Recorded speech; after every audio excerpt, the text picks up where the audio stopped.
Welcome back to the Batcave. I'm your host, Probably Batman, and today we'll be discussing CW's Batwoman. On paper, Batwoman should have worked. A Batman adjacent show with a built-in fan base, and yet Batwoman never took off. This wasn't a show that failed because of a few bad episodes or a couple of major controversies. Batwoman struggled because it never figured out what it wanted to be, and that problem followed from the beginning towards its bitter end. So today we're going to break down why Batwoman never took off, and what it did right, and why despite those moments of potential, glorious potential, it failed and did not stick the landing. So sit back and relax as we're about to dive right in.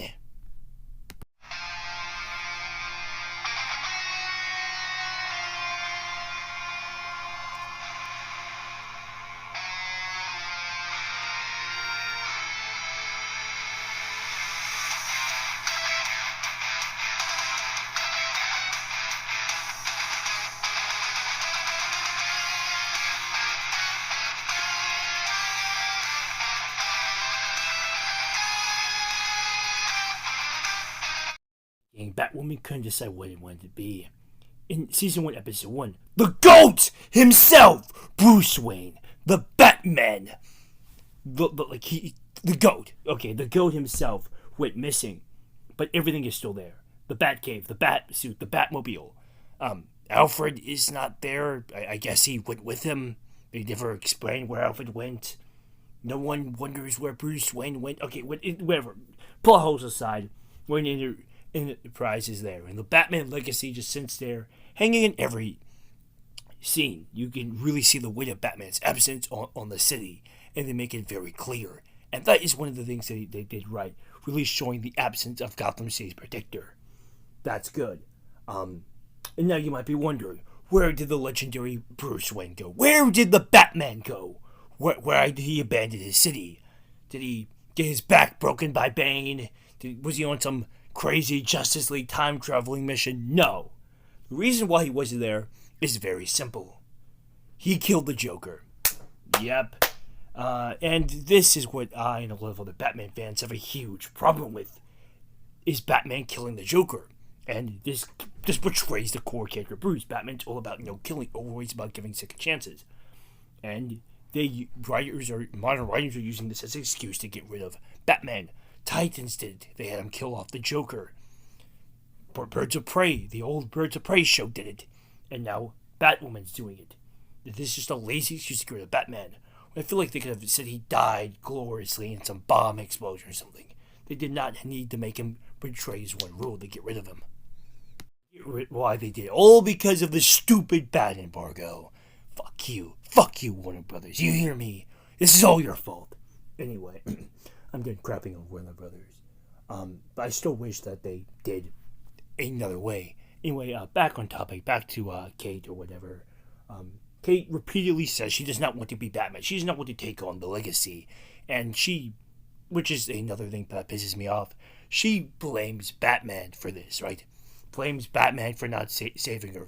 Because at the beginning we see a flashback of Kate. She got in this car accident. And Batman clearly, he saved her and then left. Kate just assumed Batman abandoned her after that. Even though he clearly did decide to save her, it's not his fault that her sister and mother were in the car, right? He's not at fault. He had everything set up. And then even later on in the episode, in episode 1, when she finds out, hey, Lucius Fox's son, Luke Fox, GOAT, we'll get into him later, tells her that, hey, Bruce spent years, not weeks, not months, years trying to figure out what happened, trying to decipher everything. She does not give no fucks and still blames on him, calls him selfish, and just shits on him throughout the entire episode. Heck, even later on in the episode, she tells Luke to fix the suit, and Luke says the suit is a literal perfection, which it is, and her smart-ass comment is, it will be what's fits a woman. And that's kind of when I knew this show was going to be dog shit. Right after it said stupid shit like that, I knew the show was going to be cooked.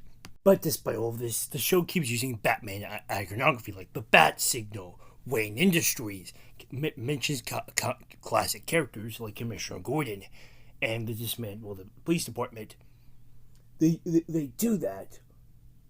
They want to have the tone and legacy of Batman without fully embracing Batman's rules, tone, or myth, which can makes the show seem unsure and confused of itself right out of the gate. Not only that, but the pacing it's awful. Okay, like, I don't know what they were thinking.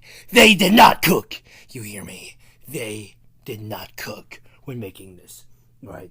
It was trying to set up way too many things fast. Like you said, Batman's disappearance, Commissioner Gordon retiring, the whole Batman flashback sequence. Then we had to go through Kate, military training, and her gay ex-girlfriend thing who becomes straight or some shit. Like this whole thing. All this had to be set up.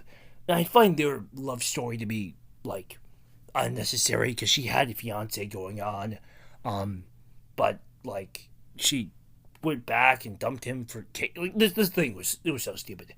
And they tried to set all this shit up. And it just did not work. And now for one of the show's biggest issues, and that is Kate doesn't really have a character arc in this show. Nope. Kate starts off the show confident, skilled, morally acceptable, arrogant, and pretty selfish. Like I said, she doesn't even give Batman the benefit of the doubt, blames people, and accuses him of blaming the city. Abandoning the city, not blaming it. And she doesn't give a second thought about it. And she's very selfish out through the entire course of the show, not considering people's feelings, not just in that situation, but in other examples in the show. Kate sorry, I kind of messed up my own script here.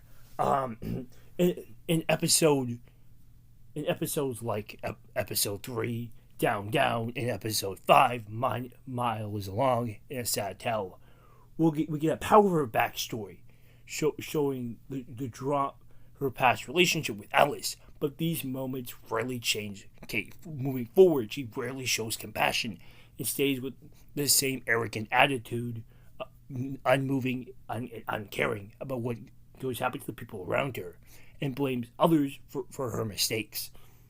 And she rarely really thinks her approach. She doesn't try to change things up.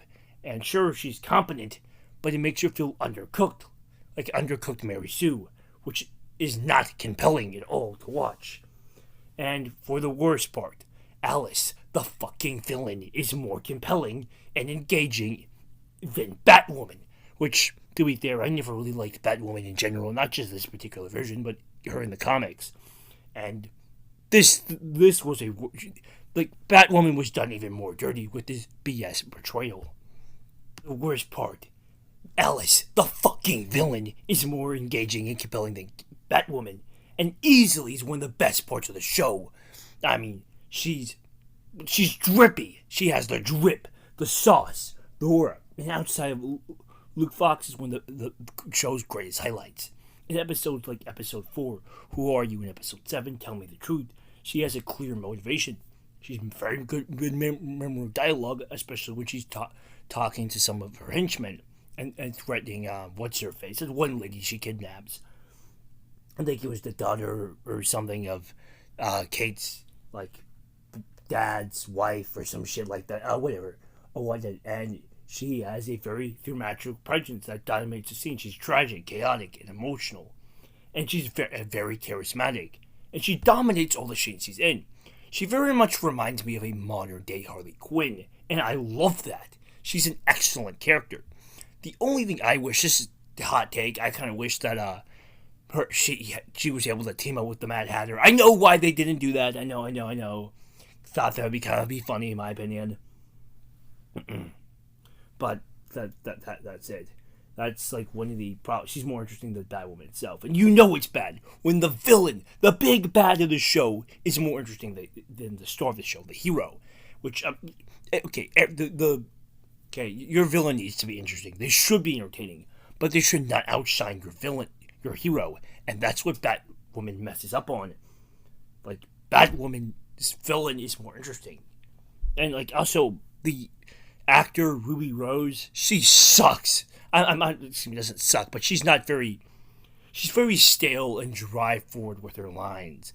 And she doesn't have much of the emotional flex, at all. And It's just not a very good performance, in my opinion. And now let's talk about Gotham. When you think of Gotham, what do you think of?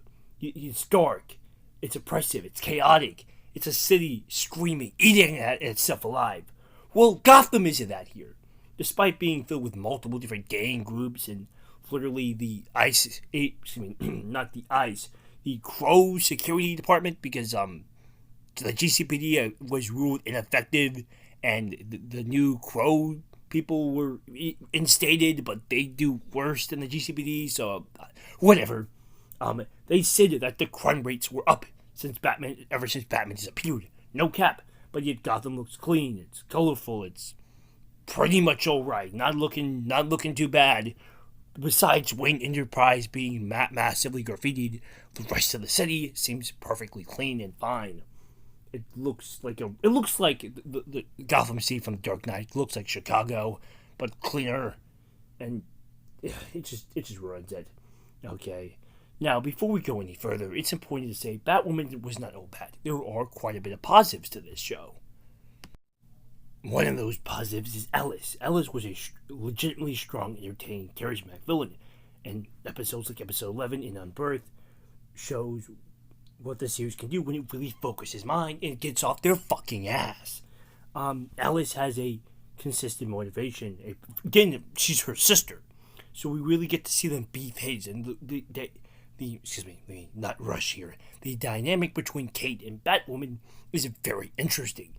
It's not really giving Batman a Joker per se, but it's something similar. Again, I would recommend you go watch this show. I know I'm shitting on the show here.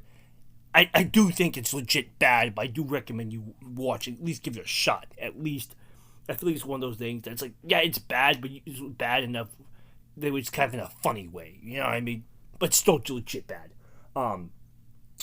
Where was I reading? I guess. Oh yes, and spoilers. If I didn't say already, if you have to watch the show, go watch go watch the show, man. Okay, stop watching this video. Go watch the show if you haven't already watched it. Not that being said, and it shows the themes of abandonment and pain because Alice feels abandoned by Kate, by her family, because they just left her. After the car crash, she survived, and she went to this cabin into the woods, and she was just left there. No one ever looked for her, and a bunch of other fucked up shit happened to her. Okay, she got screwed over. Okay, like Shama, Mama, they did her dirty. But that's enough for that. Now for the GOAT himself, the legendary Luke Fox, son of Lucius Fox. Okay. He was always there for Kate, from the pilot to episodes like Crisis on Infinite Earths. Luke was there, serving as tech support, always being that emotional anchor for Kate, helping her get more motivation when she wanted to quit and not be Batwoman. He helped her steer on, show her just how important it means to be this hero, that Gotham had someone. And he was really there for her and helped bridge the Batman legacy that Batman left behind and over to Kate in her new legacy that she was starting. Her new legacy, again, she's not that important. Like she's a mid. She's a mid. Okay, enough goofing off. Altogether, sorry, I think I missed something. My bad. And it helped.